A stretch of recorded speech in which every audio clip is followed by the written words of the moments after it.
Toronto ਤੇ peel reason ਦੇ ਵਿੱਚ ਜਿਵੇਂ ਕੋਵਿਡ ਮਾਮਲੇ ਵਧ ਰਹੇ ਨੇ, ਮੁੜ ਤੋਂ ਲੋਕਡਾਊਨ ਲਗਾਉਣਾ ਪਿਆ। ਅਜਿਹੇ ਦੇ ਵਿੱਚ ਇਸ ਦੇ ਉੱਤੇ ਹੁਣ ਸਿਆਸਤ ਵੀ ਸ਼ੁਰੂ ਹੋ ਗਈ ਹੈ। ਇੱਕ ਪਾਸੇ ਬਰੈਂਪਟਨ ਸੈਂਟਰ ਤੋਂ MPP ਸਾਰਾ ਸਿੰਘ ਨੇ ਕਈ ਤਰ੍ਹਾਂ ਦੇ ਸਵਾਲ ਖੜੇ ਕੀਤੇ, ਜਦਕਿ ਸਰਕਾਰੀ ਹਾਊਸ ਲੀਡਰ ਨੇ ਇਸ ਤੇ ਆਪਣਾ ਪੱਖ ਰੱਖਦਿਆਂ ਸਥਿਤੀ ਨੂੰ ਅੰਡਰ ਕੰਟਰੋਲ ਦੱਸਿਆ। ਆਓ ਦੇਖਦੇ ਹਾਂ ਕੀ ਕੁਝ ਉਸ ਵੇਲੇ ਸਵਾਲ ਜਵਾਬ ਹੋਏ। Speaker, on Friday, the Premier announced long overdue public health measures to control the spread of COVID-19. Sadly, these measures come after months of delay and underinvestment from the Ford government.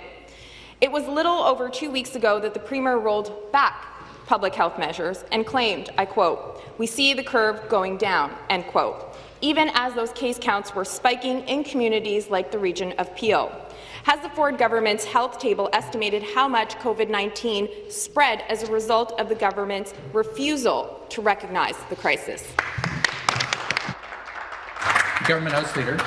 Thank you very much, Mr. Speaker. Of course, nothing could be further from the truth. The government has maintained its focus on halting the spread of COVID-19 not only in the summer but through the fall, Mr. Speaker. The Minister of Health brought forward a very comprehensive second wave program, which included substantial investments in testing.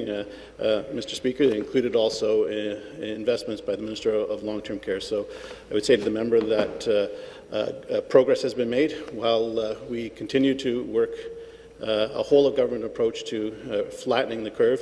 We do understand how difficult this is for the people of the City of Toronto and to the people of Peel, and that's why we're going to redouble our efforts to make sure that we can flatten this curve, Mr. Speaker, because I think those two communities, as well as the entire province, deserve that. The supplementary question.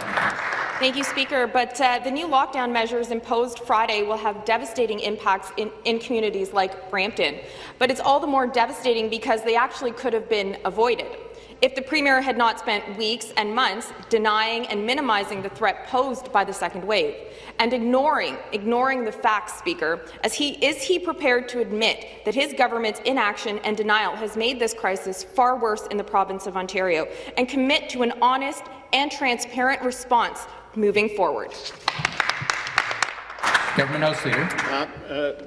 Again, Mr. Speaker, look, I do appreciate the passion and the concern that the member opposite has with respect to her community. I think we're all on the same page in wanting to ensure that that Peel region gets back on its feet as soon as possible. We have redoubled our efforts working with the federal government, of course, and with Peel region and with our municipal partners in that area, Mr. Speaker. We understand. That's why the Minister of Health has brought in additional contact tracers. That's why we brought in additional testing into Peel region. This is a very difficult situation. It's difficult for the businesses there. It's difficult for families. We understand that, Mr. Speaker. The Minister of Finance has brought in additional resources to help our small businesses.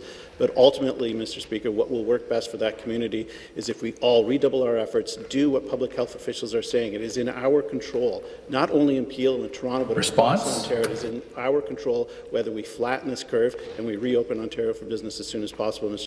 ਸਾਡਾ ਹਰ ਇੱਕ programme ਵੇਖਣ ਤੇ ਸਾਡੇ ਨਾਲ ਜੁੜਨ ਲਈ subscribe ਕਰੋ channel Punjabi ਤੇ ਨੋਟੀਫਿਕੇਸ਼ਨ ਲਈ ਬੈਲ ਆਈਕਨ ਵਾਲੇ ਬਟਨ ਤੇ ਕਲਿੱਕ ਕਰੋ।